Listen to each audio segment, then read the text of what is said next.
do bem, eu como amor, que faz o mal possível, a diminuir os trajetos comuns, parecimentos da nossa vida de comunidade e os problemas também daqui da Europa.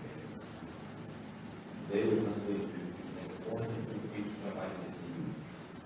Jesus, missionário maior que ele mais velho, nos abençoe com a presença, na gente temporal, nos transformando em seres de glória e dando paz, dando saúde.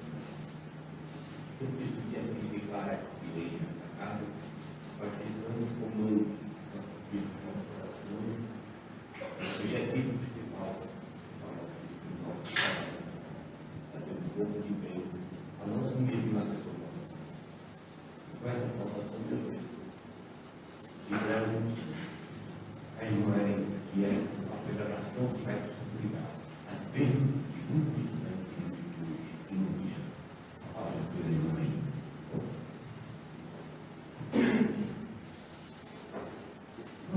Boa noite a todos, sejam todos bem-vindos a esta casa de oração. Que possamos fechar os nossos olhos, visualizarmos a figura meiga e doce de Jesus, agradecer a Deus pelo dom da vida, pela oportunidade de estarmos aqui reunidos, em nome de Jesus. Mestre amigo, distende com teu amor magnânimo o olhar para todos nós,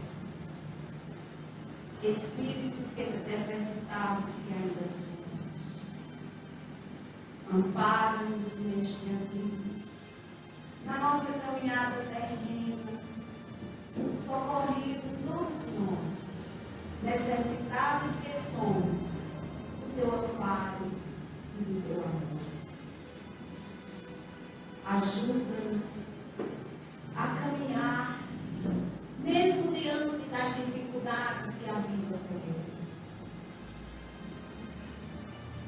sabendo das nossas fragilidades, guia-nos na senda do bem, do amor e da caridade a Deus. Mas também, mestre amigo, socorre aqueles que ainda não entenderam, não compreenderam a tua mensagem de amor. Ampara aqueles que estão nos cárceres, no leito dos hospitais, debaixo das pontes, nas marquises, sem pão, sem água, sem terra.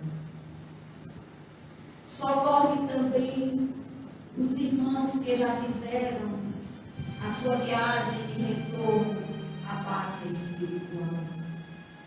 Que eles possam ser atendidos nas suas necessidades. E abençoa, mestre amigo, a reunião da noite de hoje. E que a tua paz imensurável possa tocar o coração de cada um aqui presente, tanto encarnado como desencarnado. Ilumina o palestrante da noite de hoje. E que a tua mensagem clara, a mensagem simples, possa vivificar o coração de cada um aqui presente. Abençoa-nos e fica conosco, mas ajuda-nos a permanecer contigo hoje e sempre. Que assim seja.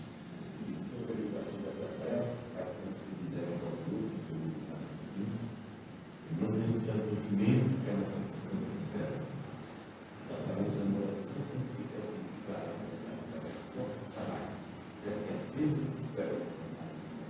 a palavra de Deus vai colocar. Boa noite a todos. Esse livro, nós abordamos esse livro,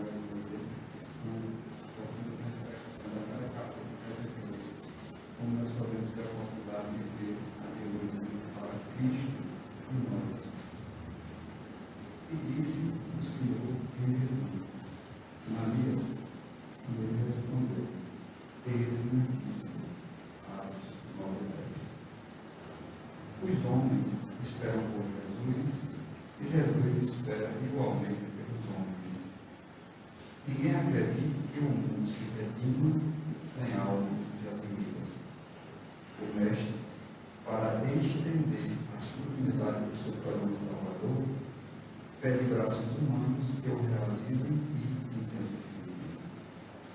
Começou o apostolado buscando concurso de Pedro e André, formando em seguida uma assembleia de 12 companheiros para atacar o serviço de regeneração planetária. E desde o primeiro dia da Boa Nova, convida, insiste, apela, junto das almas, para que se convertam em instrumento de sua divina vontade, dando-nos a perceber que a redenção procede do alto, mas não se concretizará entre as criaturas sem a colaboração ativa dos corações de boa vontade. Ainda mesmo quando surge pessoalmente buscando alguém para a sua labor de luz, qual aconteceu na conversa de Paulo, o Mestre não dispensa a cooperação dos servidores encarnados. Depois de visitar o doutor de Paz, diretamente procura Marias, enviando-o a socorrer o novo discípulo. Por essa razão, Jesus se preocupou em acompanhar o recém-convertido, assistindo em pessoa.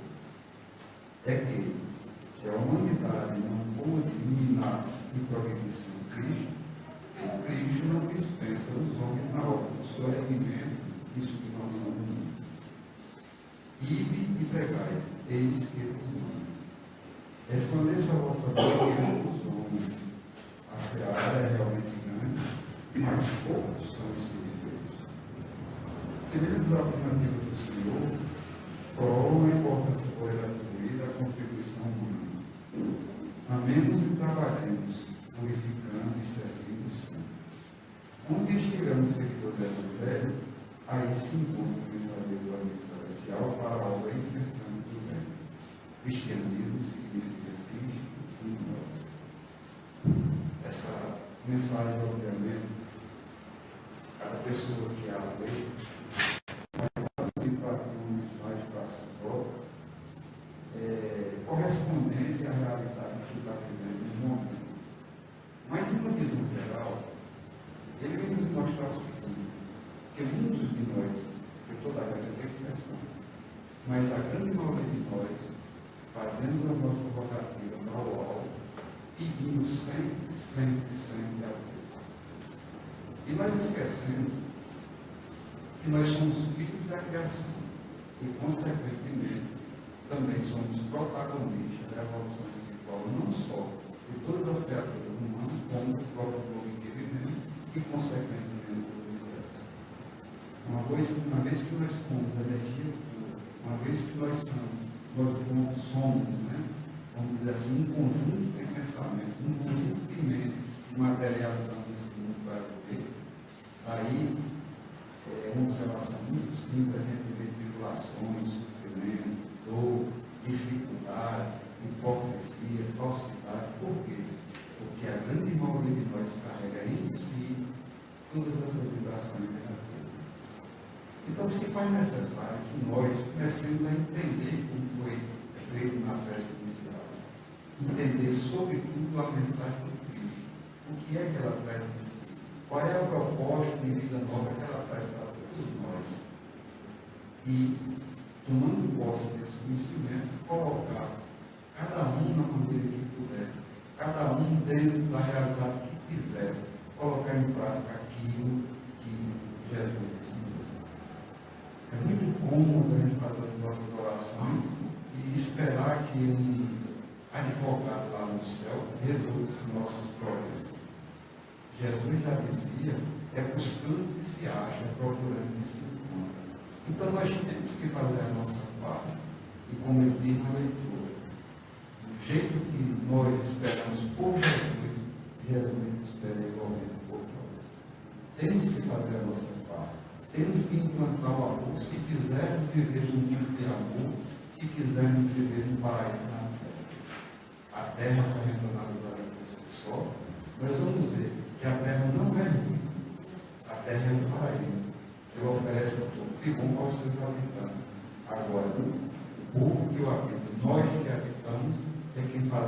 nossa terra feliz ou infeliz, mas a terra em si ela é boa. Então, nós devemos nos concentrar nisso. Jesus, mais uma vez, nós esperamos por Jesus, nós esperamos pela espiritualidade maior. Da mesma forma, a espiritualidade também espera que nós façamos a nossa parte.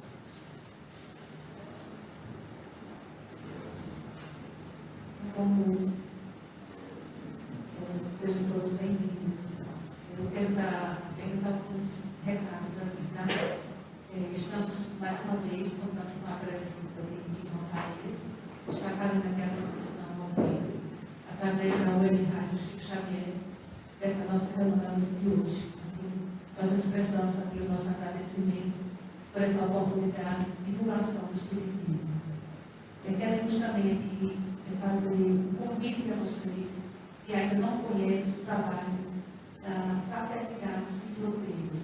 O pessoal que trabalha esteve aqui durante o dia, foi realizado desde março. E eles divulgaram esse trabalho, também divulgaram nas redes sociais, através de emoção, através de amigos. E as pessoas que desejarem colaborar. Nós temos várias frentes que trabalham aqui em Moçambique, em Gaza, na microcefalia e também na ajuda dos refugiados que estão chegando da Venezuela. Então, tem várias frentes de trabalho. Então, quem desejar que for tocado por esse trabalho, pode conhecer também na internet, na página da fraternidade, e se terá um trabalho muito sério.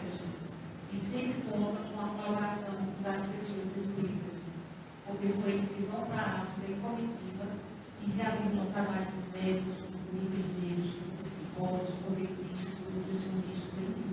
É uma equipe muito grande que vai realizar esse trabalho. Então, se sintam espertos para fazer esse trabalho, ele é muito, muito importante. E também quero deixar registrado a noite de hoje que ontem nós tivemos que a nossa voluntária, colaboradora franciscana, Terezinha, ela é evangelizadora do grupo de mães, ela aniversariou no dia de ontem, esteve aqui conosco, e por um lápis, dentro das nossas correrias aqui, nós podemos dar o nosso abraço para ela, mas também tem registrado mais agradecimento pela trabalhadora que ela é, pela vontade que ela tem de servir a causa franciscana. Que Jesus abençoe e se assista cada vez mais a conduza por esse caminho essencial da igreja.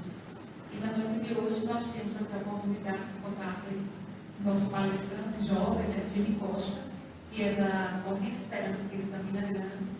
E ele vai hoje falar um pouco acerca de uma passagem do Evangelho e que realmente essa mensagem possa tocar os nossos corações e a gente possa se abrir para que esse trabalho que é feito com vocês também, a espiritualidade, cada um se harmonizando e buscando realmente receber o alto que necessita. A palavra é toda.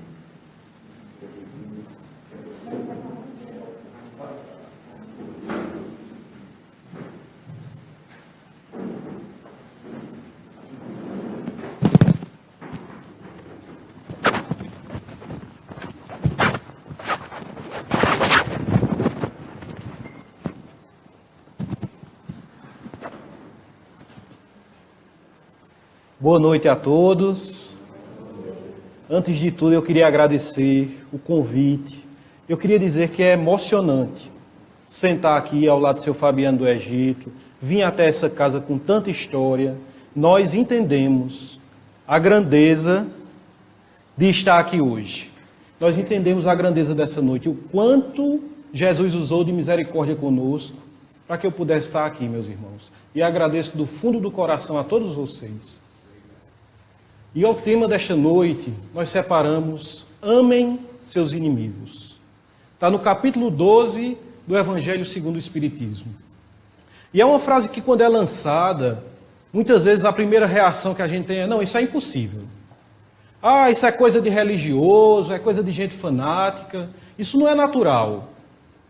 E aí, meus irmãos, quando a gente vai ler o Evangelho e ouvir sobre a explicação de Allan Kardec, sobre esse ensinamento de Jesus, aí nós compreendemos que muitas vezes a pobreza da linguagem humana fez com que o mestre usasse as mesmas palavras em vários sentidos.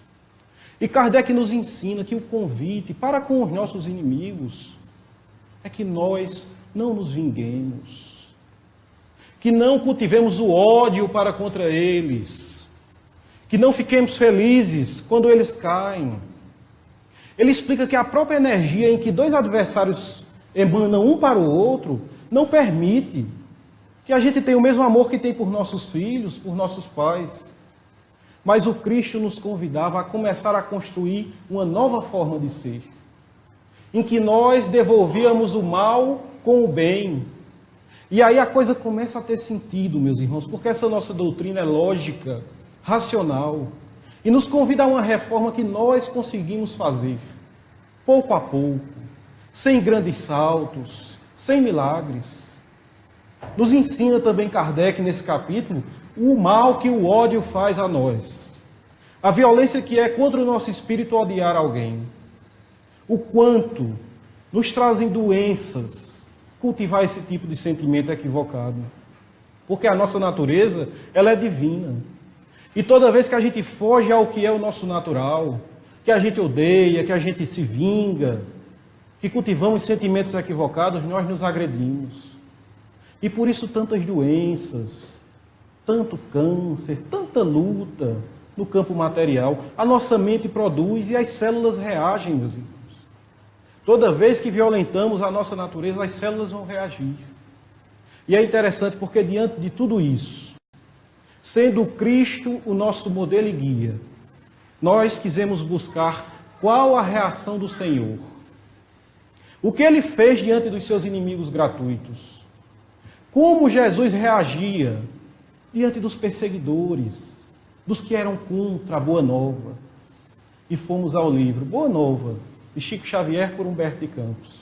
E é relatado que Jesus ia iniciar o seu apostolado. Os primeiros dias, ele se recolhe ao deserto com João Batista.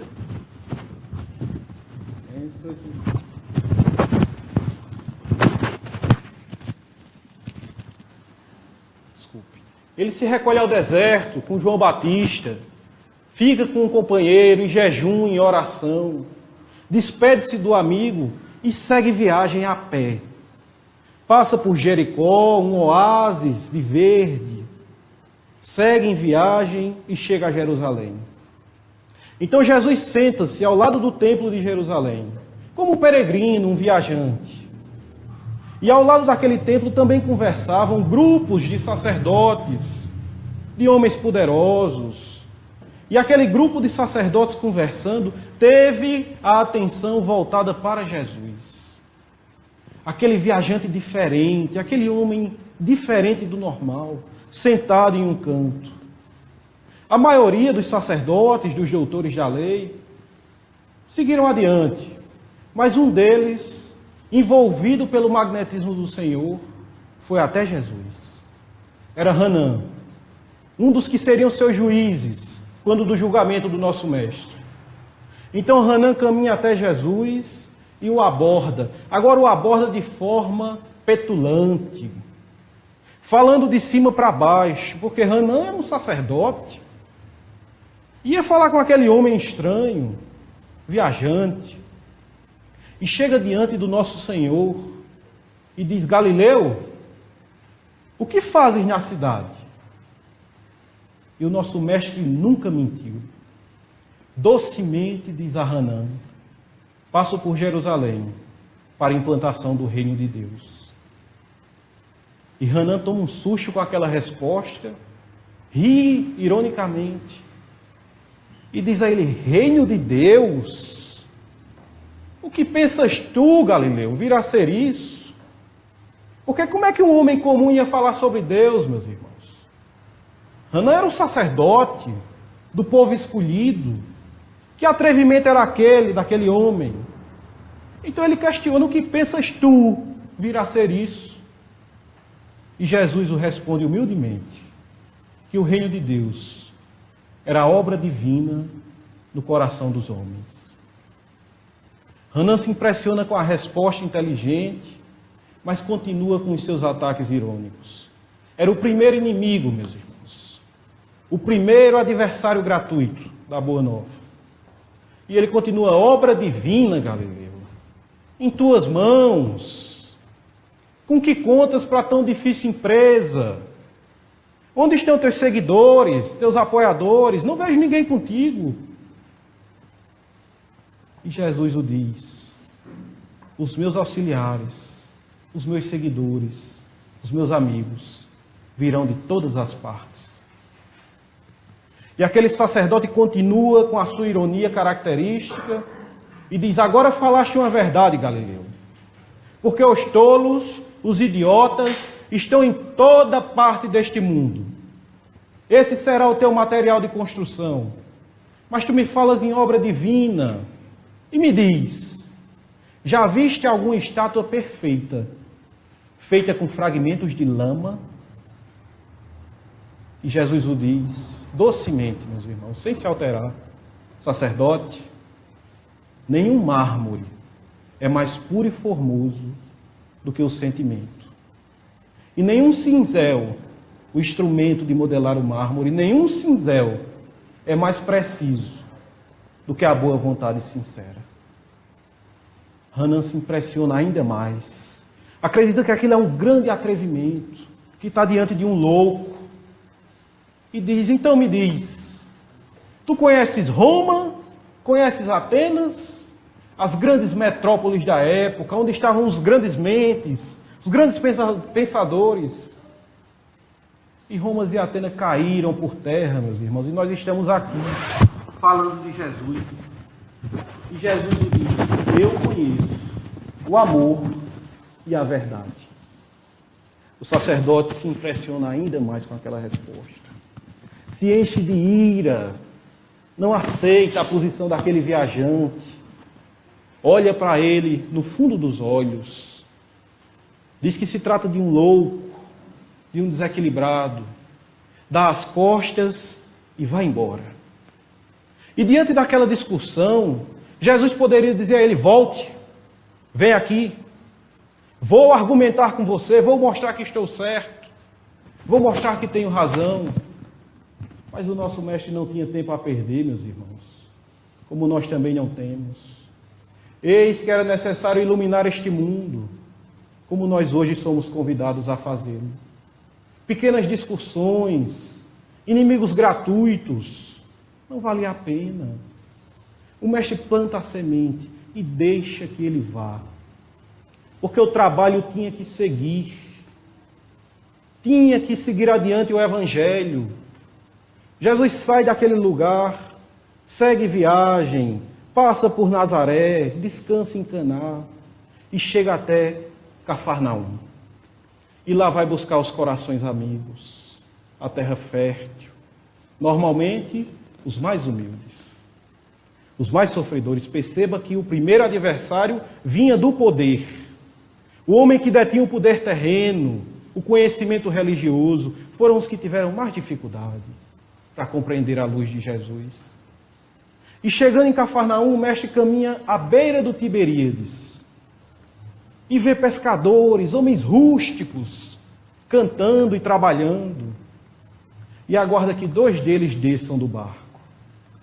Chega próximo daqueles homens e diz a eles: Simão, André, eu venho da parte de Deus e queria convidar-lhes para construir comigo o reino dos céus. E Simão Pedro e André se impressionam demais, porque o timbre de voz daquele homem já lhes traz uma lembrança maravilhosa. De onde eles o conheciam? Que homem era aquele que, ao se aproximar, parecia já existir amor? E eles dizem: sede bem-vindo, Senhor. E Jesus começa a explicá-los sobre o reino dos céus, o trabalho a ser feito. E André, na sua inocência, diz: mas um rei? Aqui é tão pequeno, tem tão poucas casas. E Simão Pedro diz: não, André, não. O lago é muito grande, o reino pode abranger todas as aldeias. E olha para Jesus, como uma criança bem intencionada. E Jesus adia prazerosamente a explicação desse reino que não era da terra. E questiona aos dois: quereis ser meus discípulos. E prontamente aqueles 2 homens dizem: Senhor, seguiremos os teus passos. E eles se abraçam, meus irmãos, em atitude de amor verdadeiro. E é interessante que os pescadores ao redor riem deles, fazem pouco daquela situação. Eram outros adversários, mas o mestre não para explicá-los. Olhe, venham cá, eu estou com a razão. Venham cá compreender o que eu estou fazendo. Ele segue no trabalho, meus irmãos. Como ele quer nos ensinar. Diante de adversários gratuitos, sigamos em frente. E o mestre vai até o centro daquela cidade, acompanhado dos seus 2 primeiros apóstolos. Entra na coletoria de impostos. E lá está um homem culto, sentado. Jesus chega diante dele e diz: Levi, o que fazes? E Levi, que nós conhecemos como o apóstolo Mateus, diz a ele: Senhor, recolhe os impostos para Herodes. Quereis ver comigo, Levi? Quereis vir comigo recolher os bens celestes? Levi se levanta e diz: Senhor, eu estou pronto. E segue com aquele homem adiante, meus irmãos. E na humilde casa de Pedro eles fazem a primeira reunião. O mestre explica sobre o reino dos céus, sobre a necessidade de entregar-se de coração àquele novo movimento. E explica também que muitos serão os adversários, que muitos serão os inimigos gratuitos e que será necessário aprender a amá-los. Eles saem daquela casa, vão à beira do lago e Jesus vai falar pela primeira vez à multidão. Reúne-se uma pequena multidão, o mestre olha para aquelas pessoas. São os pecadores, os doentes, os mais pobres, aleijados, mulheres paupérrimas com crianças sujas. E o mestre sorri feliz. Eram aquelas pessoas que Hanã chamou de lama. E que o Senhor, utilizando o sentimento puro que aqueles traziam no coração, iria formar o reino. Aquela era a base do seu trabalho. Porque o trabalho, meus irmãos, não pode parar. Diante das pequenas discussões, diante dos adversários gratuitos, das ironias da vida, eis que devemos seguir em frente. Porque se nós formos abraçar o conflito, não tem fim, meus irmãos. Hoje vemos nas redes sociais avalanches de criaturas que brigam da hora que acordam à hora de ir dormir. Divididas em trincheiras, odiando-se mutuamente porque pensam diferente. O que é isso, meus irmãos? Há muito mais a ser feito. Há muito mais a ser feito neste mundo. Nós não podemos perder tempo com contendas, com infantilidades. A minha opinião tem que prevalecer de todo jeito. Com duelos mentais, que também está no Evangelho segundo o Espiritismo. As criaturas não falam, mas se bombardeiam mentalmente. Petardos negros são lançados de lá para cá, e esperando que apenas um desista desse processo, para quebrar essa corrente. É importante que tomemos a atitude de pacificar as nossas vidas, os nossos espíritos. Ora, meus irmãos, vamos ficar eternamente nesse ciclo? Venho para a terra, o meu obsessor me persegue. Volto para o plano espiritual, persigo ele encarnado. Alguém tem que quebrar isso, meus irmãos. Sejamos nós os que levantam a mão para a paz. Os que desistem de uma boa briga. Por que tanta questão de ter razão, de ser aceito, de ser do meu jeito? Por que não observar o que o Cristo fazia? Tantas e tantas perseguições espirituais, muitas vezes por pequenas quedas que aconteceram há 300 anos. O mestre, à sua época, já vivia e convivia com os obsessores que se apresentavam. Aquela época eles chamavam endemoniados, apesar de que, naquele tempo, eles compreendiam o verdadeiro sentido da palavra demônio. Porque não é essa figura que a gente criou, né? Com chifre, com pé de bode, vermelho. Não. Isso não existe. O adversário da boa nova, a criatura que luta contra o bem, tinha essa denominação. Então os demônios desencarnados perseguiam os encarnados e muitos eram levados a Jesus. para que o Senhor os libertasse daquela perseguição terrível. E os apóstolos se impressionavam demais, porque eis que o mestre ordenava e os demônios o obedeciam. E pensavam: que homem é esse, que até os demônios obedecem? Quão grande é este homem! E Tadeu, o apóstolo Tadeu, era o que mais se impressionava. Tadeu observava Jesus libertar as criaturas, e quando a vítima suspirava aliviado, Tadeu olhava para o mestre sem acreditar. Mas que coisa maravilhosa! E não por acaso, meus irmãos, porque nada nesta vida é por acaso. Jesus sai com Tiago e João e é levado até Tadeu, uma mulher endemoniada, para que Tadeu a tratasse, a libertasse. E Tadeu começa com um trabalho: afasta-te dela. E o obsessor ria. E Tadeu continuava: afasta-te dela em nome de Jesus. E o obsessor dizia: eu conheço Jesus, mas quem és tu para me ordenar qualquer coisa? E Tadeu tenta muito e não consegue. Só no dia posterior, quando Jesus volta de viagem, aquela mulher é atendida. O apóstolo Tadeu fica se sentindo mal, cabisbaixo, pensando consigo: mas por que ele não nos dá logo esse poder? Ora, se ele comanda todos, se ele tem a força de libertar todas as pessoas, por que ele não permite que a gente faça isso também? Por que ele não junta logo todos os adversários da Boa Nova e com um comando converte todos eles? Tadeu fica em conflito e vai falar com Jesus. Chega para o mestre e o questiona: Senhor, tu não os comanda? Então dai-nos o poder e faz de uma vez, resolve logo. Ordena que todos eles se juntem, converte todos eles à nossa lei. E Jesus, como grande professor que era, diz a ele: Tadeu, qual o principal objetivo da tua vida? E Tadeu tem uma centelha divina em sua resposta e diz: quero construir o reino dos céus, Senhor, no meu coração. Pois bem, Tadeu, se tu ainda não conseguiste iluminar o teu próprio coração, por que tu espera disso dos nossos irmãos equivocados? Como tu podes querer dar o que tu ainda não tens? Aí Tadeu se impressiona, porque ele diz: nossos irmãos, Senhor, nossos irmãos, aqueles espíritos imundos, aqueles demônios perseguidores são nossos irmãos?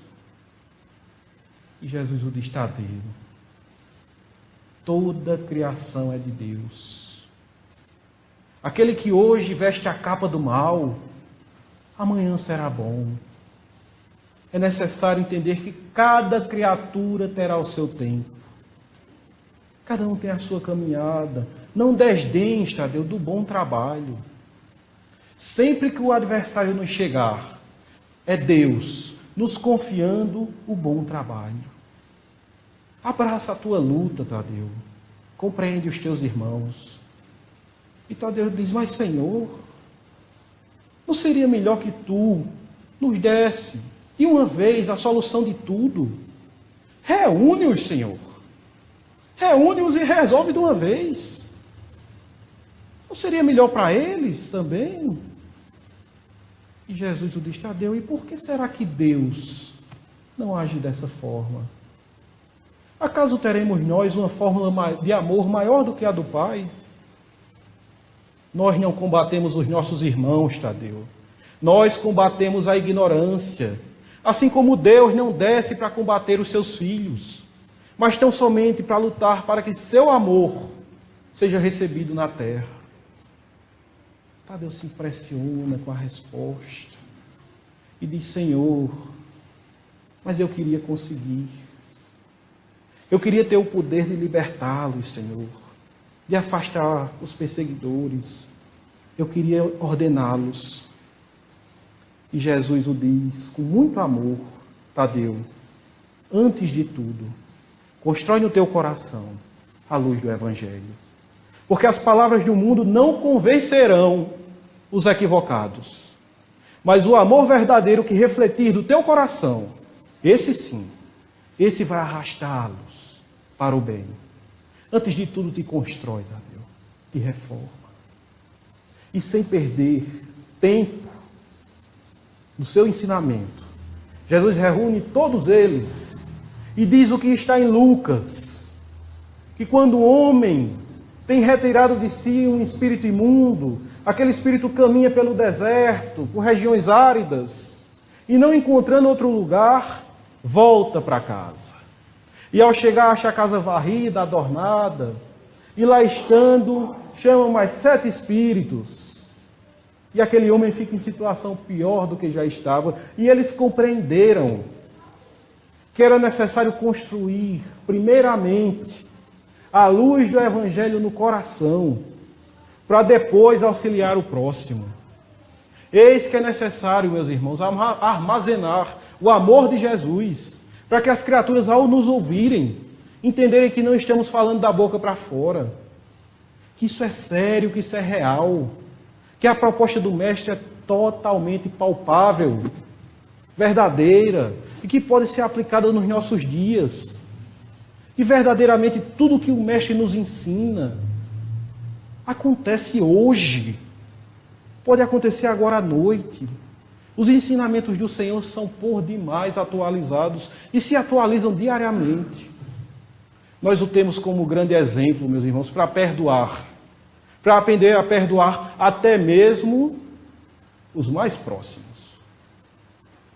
Porque eis que esse é o perdão mais difícil. Quando nós confiamos na criatura, quando a amamos, quando a temos como irmão da casa espírita, como esposa, como marido, como filhos, e aquelas criaturas nos traem, machuca demais, meus irmãos. Dói demais. Porque tínhamos por elas sentimentos. E quando vamos tentar perdoar os que estavam no nosso coração e nos traíram covardemente, nós podemos também lembrar de Jesus. Porque os apóstolos de Jesus eram os seus melhores amigos nessa caminhada. O Mestre chamava a todos eles, e no meio deles, um o traiu. É relatado no livro Boa Nova que Judas caminhava com Tiago. Após a entrada triunfante de Jesus em Jerusalém, que a multidão gritava seu nome, Judas caminhava com Tiago em uma estrada que ia dar em Betânia. A estrada cercada de oliveiras, um ambiente muito saudável. E os dois apóstolos conversavam. Tiago trazia nos seus olhos a paz de quem verdadeiramente acredita em Jesus. A paz de quem sabe que o Mestre é o Senhor deste mundo. Mas Judas vinha atordoado, desesperado, com um olhar sem se fixar em lugar nenhum. E em dado momento Judas não suporta mais. E diz: Tiago, tu não achas que ele é muito bonzinho? Tu não achas que ele é bom demais para nos libertar da águia romana, da escravidão de Israel? Tu não achas que ele é muito bonzinho, Tiago? Que o povo precisa de um líder mais ativo? E Tiago diz: Judas, tu falas de Jesus? Esperavas no nosso mestre um guerreiro do mundo? E Judas diz: nem tanto. Mas vejo que ele perde oportunidades. É passivo demais. Muitas palavras jogadas ao vento. Conversei um dia desses com doutores da lei, meus amigos, e eles me explicaram a inutilidade de se falar para aquele tipo de gente que ele fala. Ele só fala para os pobres. Só fala para os ignorantes, não busca os poderosos da terra. E Tiago de Judas, ele já nos ensinou que o reino dele não é deste mundo. Israel já teve inúmeros revolucionários. O Mestre veio fazer a verdadeira revolução no coração e no espírito das pessoas, meu irmão. Ah, Tiago, eu não suporto mais tanta teoria. Eu não suporto mais tanta inatividade. A multidão gritava o nome dele e ele não se envolve com aquela febre. Temos que impor aos poderosos de Israel a grandeza dos nossos nomes. Temos que aproveitar o momento de simpatia e tomar o poder. Mas Judas, ele já nos disse que entre nós quem quiser ser o maior, que se faça o menor de todos. Ah, Tiago, eu não suporto mais. Eu irei, ainda hoje eu irei. Irei aos poderosos, aos doutores da lei. Farei acordo com os amigos que tenho, manobras. Com a política do mundo, o evangelho vai vencer. Assim eu farei. E Tiago diz: Judas, meu irmão, me escuta. O mestre é muito mais inteligente do que nós e sonda os corações. Não cai em tão profundo abismo. As coisas de um mestre são dos céus. A toga dos sacerdotes, o poder dos romanos é da terra, passageiro. Seria grande sacrilégio misturar as duas coisas, Judas. Me escuta, meu irmão. Sigamos o mestre sem ofender a sua autoridade. Judas não fala mais, mas também não dá ouvidos a ele. Aqueles dois apóstolos, no fim da caminhada, tomam caminhos muito diferentes. Tiago segue adiante. Judas não consegue dormir. Atordoado, fazendo os seus planos na cabeça. Ele entregaria o mestre, seria nomeado oficial, teria encargo político, poder, com suas manobras, levaria o evangelho ao topo, depois libertaria Jesus e controlaria sua atividade espiritual, utilizando para converter os que fossem chegando. Jesus seria um símbolo vivo e ele ficaria à frente do movimento. E de madrugada ele foi. Ele estava decidido. E foi até os seus companheiros do templo, foi até Caifás, recebeu suas 30 moedas, ficou feliz e aguardando a vitória do seu projeto. Mas sem acreditar, meus irmãos. Ele viu seu mestre ser preso, vilipendiado, agredido de todas as formas. Viu o Senhor sofrer todos os tipos de agressão e não abrir a boca fazendo uma única queixa. Viu a covardia e as mentiras humanas. E desesperado, meus irmãos, porque acreditemos, Judas se perdeu na vaidade, caiu em grande abismo, mas ele amava Jesus. Desesperado, ele vai até Caifás e grita pelo cumprimento do acordo feito. E os sacerdotes riem ironicamente diante dele. Ele joga aquelas 30 moedas no chão do templo e vai até os poderosos de Israel, que eram seus amigos, e percebe da pior forma como são falhas as promessas humanas.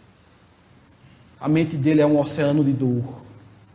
Judas caminha sem saber direito para onde ir, circula o templo, começa a alimentar no seu coração a vontade de fugir da vida, o maior dos seus crimes. O céu se escurece, meus irmãos. Trovões terríveis, relâmpagos rasgam o firmamento, como se estivesse cobrando da terra criminosa a morte do Cordeiro de Deus. E Judas segue para aquela figueira sinistra. Mas antes, escute em sua mente a voz do Senhor. Judas, eu sou o caminho, a verdade e a vida. Ninguém vai ao Pai, senão por mim. Mas não adianta, meus irmãos. Ele se enforca naquela árvore. E nós até hoje temos com Judas relações mal resolvidas. Porque o chamamos do traidor, aquele que entregou Jesus. E muitas vezes formávamos bonecos e espancávamos Judas para vingar Jesus, para mostrar que isso não se faz. Mas o que Jesus fez? Qual a reação do nosso mestre diante de traição tão terrível dos que ele amava, dos mais próximos? É descrito no livro Estante da Vida, de Chico Xavier, que o nosso mestre agonizava naquela cruz das perfídias humanas. e o firmamento se rasgou. O céu daquela cidade se rasga e luzes maravilhosas se ligam à cruz no chão. Falanges e falanges de anjos descem, entoando cantos de louvor e adoração ao herói celeste. Os anjos da harmonia manuseiam instrumentos maravilhosos, formando uma cruz, uma coroa acima da cabeça do mestre, aliviando suas dores. Os anjos do carinho vêm, acariciam seus cabelos empapuçados de sangue, aliviando as dores que a coroa de espinhos deixou. Vêm os anjos da justiça, beijam as mãos do Senhor e começam a catalogar todos os envolvidos naquele crime terrível. Vêm os anjos da luz e acendem focos de luz em todas as chagas do mestre, como preparando-o para a ressurreição. E lá de cima, meus irmãos, vem um anjo sozinho. A sua imagem brilha tanto que mostra que ele é das mais altas hierarquias angélicas. Ele vem e fica em pé diante da cruz do Senhor. Beija os seus pés, olha nos olhos do mestre, desejando saber qual era a sua vontade. Em êxtase, abre seus braços e se eleva. Abraça o nosso Mestre Jesus com todo o amor. Coloca o seu ouvido nos lábios divinos. E Jesus o diz: vai ajudar Judas. Nos ensinando, meus irmãos, que diante de todas as dificuldades e traições, a nossa parte é perdoar. Que diante das dores que os adversários podem nos trazer, o nosso objetivo é amar ainda mais. Nos mostrando que nós viemos aqui pacificar esse mundo, meus irmãos. Nós abraçamos a terceira revelação dos céus. O Espiritismo nos explica que já é tempo de amar, que o conflito não pode mais ser alimentado. E por muitas vezes na nossa pequenez nós nos perguntamos: mas por que, Senhor? Onde é que está a justiça? Nós fechamos as mãos, queremos justiça, Senhor. E naquela época Nicodemos, que era juiz e amava Jesus, se via em tremendo conflito, porque ele queria aplicar a justiça, os castigos, mas o Senhor amava tanto, e ele dizia: o que fazer, meu Deus? Nicodemos caminhava à beira do Tiberíades, após a aparição do mestre para os 500 da Galileia, e chorava emocionado, e dizia: Senhor, vem até mim, eu preciso saber, Senhor. Ajoelha-se nas areias, e o mestre lhe aparece em espírito. E Nicodemos começa: Senhor, eu queria compreender a tua lei, e queria aplicar a justiça, Senhor, então me responde. Jesus acaricia os cabelos daquele homem, e diz: o que queres de mim, meu Deus? O que queres de mim? E ele diz: Senhor, tu caminhava com os pecadores, mestre, e foste quase rude com os fariseus, que seguiam a lei de Moisés. Acaso estão certos de vida equivocada e errado os que seguem a lei? E Jesus o diz: Nicodemos, eu não vim para os sãos, eu vim para os doentes. E quanto aos fariseus, o que tu me diz dos bons que odeiam os maus? Se somos todos irmãos, do que adianta um tesouro enterrado no deserto? Do que adianta um livro que ninguém pode ler? Mas, Senhor, eu não consigo te compreender, porque tu permitiu que as meretrizes se aproximassem de ti, Senhor. Aquelas mulheres imundas, tu é puro. E ainda mais, mestre, tu as defendia. Nicodemos, muitas daquelas mulheres, quando chegarem no plano espiritual, vão estar limpas e brilhantes diante das lágrimas e do sofrimento que tiveram na terra. Mas ai daqueles que as prostituíram. Ai daqueles que traíram sua confiança e a lançaram àquele abismo. Mas, Senhor, a mim não consigo entender, Senhor. Tu te deixaste imolar no meio de 2 ladrões. E a um deles tu prometeu subir contigo ao paraíso, Senhor. Onde está a justiça? Nicodemos, como tu podes julgar as pessoas sem conhecer a história delas? A fome enlouquece as criaturas, Nicodemos.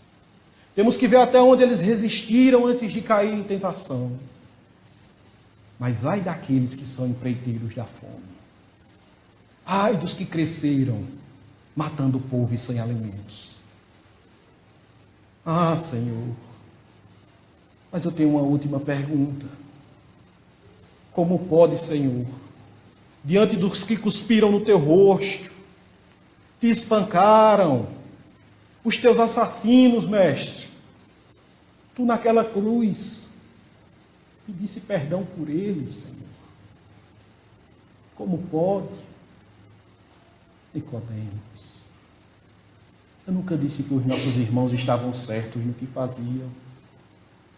Eu tão somente disse que eles não sabiam o que faziam, e não sabendo o que fazem, são dignos de ainda mais compaixão. E Nicodemos chora, e não consegue mais ver o mestre na sua frente, e escuta a voz de Jesus dizer: misericórdia eu quero, não sacrifício. E esse é o nosso convite, meus irmãos.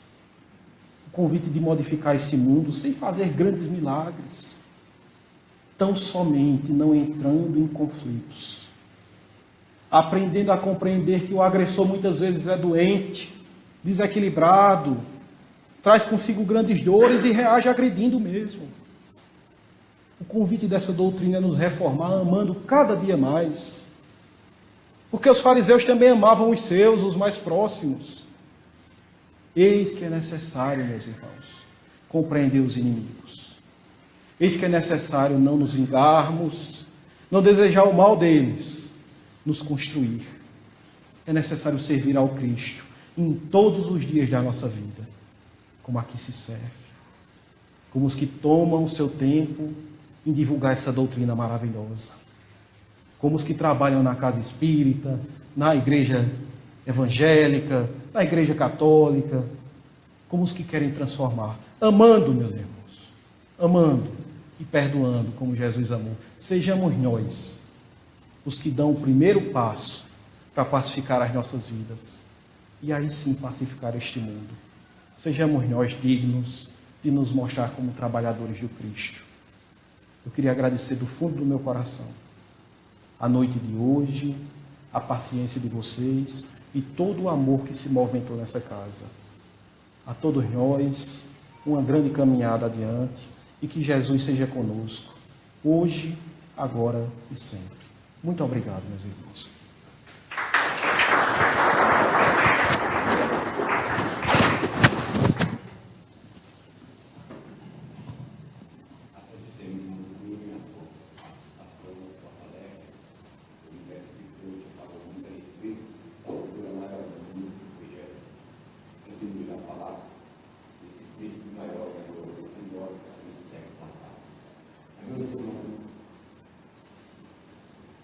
Daqui a 3 dias, dia 14, é a aniversário do brasileiro mais importante da história do Brasil recente. É sempre incrível, porque exatamente há tempo está terminando nas dias do sertão da Bahia, o Rainho, uma fazenda chamada Cabaceira, um jovem cujo nome recebeu foi conhecido no Brasil todo, Antônio Frederico, todo nome em pecado. Esse moço só viveu 24 anos e 3 meses. O aniversário dele daqui a 3 dias. Se ele estivesse entre nós, ele estaria completando 171 anos. E 150 do nascimento, do seu passamento. Então, nós viríamos uma homenagem ao Antônio Frederico, Castro Alves, um poeta da língua portuguesa de todos os tempos, poeta dos escravos, poeta que sensibilizou o Brasil inteiro com seu canto de revolta contra a escravidão. Talvez tenha sido o mais importante constitucionalista do Brasil, cujo verbo iluminava todas as paragens onde quer que chegar. Basta só lembrar de 1878, quando ele transferiu o curso do Recife para São Paulo. Ninguém o conhecia pessoalmente. Tramitação dos cursos jurídicos e Twiggy foi dada a palavra. São dados contados por Joaquim Nabuco, estadista do Império, como o Brasil quiser. A beleza do verbo de Antônio Frederico de Castro Alves era tão grande que José Bonifácio Sobrinho, diretor da Faculdade de Direito, então, decidia passou a ter seu amigo pessoal e tinha dado de gratuidade no final de pessoais de universidade. E exatamente em 1868, na Faculdade de Direito, Castro Alves declamou 2 poemas, Ordem da Arte e dos Escravos. Seu verbo era tão constante, tão luminoso, num auditório de mais de 600 pessoas, mais importantes autoridades do Brasil. Era tão importante o seu verbo, que quando Joaquim Nabuco, foi considerado o estadista do Império aqui de Pernambuco, um dos livros que morreu já em 1910, foi então ele embaixador do Brasil nos Estados Unidos. Era tão luminoso o verbo de Castro Alves, quando ele terminou de falar, a maioria das pessoas chorava de emoção, pela dramaticidade de suas palavras com respeito à escravidão, massacre que o nosso grupo negro sofria naquele período. Então, no dia, daqui a 3 dias de aniversário do seu nascimento, como ele não morreu, em 1830, através de um menino humilde e fez o meu povo, chamado Antônio Canto Xavier, numa obra monumental chamada Parnaso de Alencar. Aquele jovem que completou somente 24 anos, escreveu várias páginas profundamente